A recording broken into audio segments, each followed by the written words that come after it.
নির্বাচনী হলফনামার মাধ্যমে রাজনীতিবিদদের সততা এবং প্রকৃত অবস্থান বোঝা যায়। তো দেখেন, তারেক রহমান বাংলাদেশের সাবেক রাষ্ট্রপতি, সেনাপ্রধান, প্রধানমন্ত্রীর সন্তান। কাজেই তার স্বাভাবিকভাবেই উত্তরাধিকার সূত্রে সম্পদ কিংবা তার বাবা মায়ের তার আর ব্যক্তিগতভাবে আমার মনে হয় না তার চিন্তা থাকে যে আচ্ছা তার কোনো প্রপার্টি লাগবে।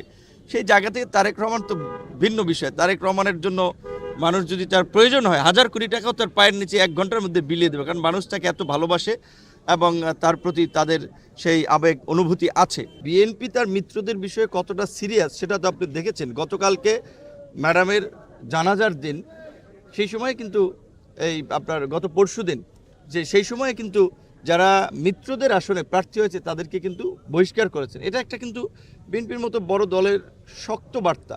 এবং আমি দেখেছি আরও চাঁদপুরে অনেক জায়গায় উপজেলা কমিটিও ভেঙে দিয়েছেন। তো এখন বিএনপির সাথে যেহেতু আমরাও অনেক স্বার্থ বিসর্জন দিয়েই কার্যত একটা অ্যালায়েন্স করেছি, সেক্ষেত্রে বিএনপির এই পূর্ণাঙ্গ সাপোর্টটা তো আমরা প্রত্যাশা করবো। এবং এটা যদি না হয় তাহলে বিএনপিও তো বিব্রত হবে, জাতীয় পর্যায়ে একটা নেতিবাচক বার্তা যাবে যে দেখেন বিএনপি গণ অধিকার পরিষদের সভাপতিকে আসন ছেড়ে দিয়েছে, আবার তাদের দলের আরেকজনকে স্বতন্ত্র হিসেবে দাঁড় করিয়ে দিয়েছেন। তো এটা তো বিএনপির নেতাকর্মীদের জন্য একটা নেগেটিভ ইমেজ হবে। এবং আশা করি যে বিএনপির শীর্ষ নেতৃবৃন্দ আমাকে এটা আশ্বস্ত করেছেন যে যেভাবেই হোক দলীয় নেতাকর্মীরা আমার পক্ষে কাজ করবেন, আর যারা করবেন না সেটা তৃণমূল লেভেল হলে তাদের বিরুদ্ধে তারা শাস্তিমূলক পদক্ষেপ নেবেন। আমি মনে করি যে যারা দলের আদর্শকে ধারণ করে, দলের প্রতি অনুগত, তারা তো অবশ্যই দলের সিদ্ধান্ত মেনে আমার সাথে কাজ করবেন। আর যারা কাজ করবেন না তাদের বিরুদ্ধে দলীয় অ্যাকশন বিএনপি শুরু করেছে, সামনেও হয়তো এটা অব্যাহত থাকবে। না হলে তো বিএনপির আরও সমস্যা হবে যে তাদের নিজস্ব যে সমস্ত জায়গায় মনোনয়ন দিয়েছে সেখানেও কিন্তু একাধিক প্রার্থী অনেক জায়গায় হয়ে গিয়েছে। কাজে এটি একটা বড় দলের এই মুহূর্তে শৃঙ্খলা রক্ষা করার জন্য তো তারা পদক্ষেপ নেবেন। এবং আগামীতে যদি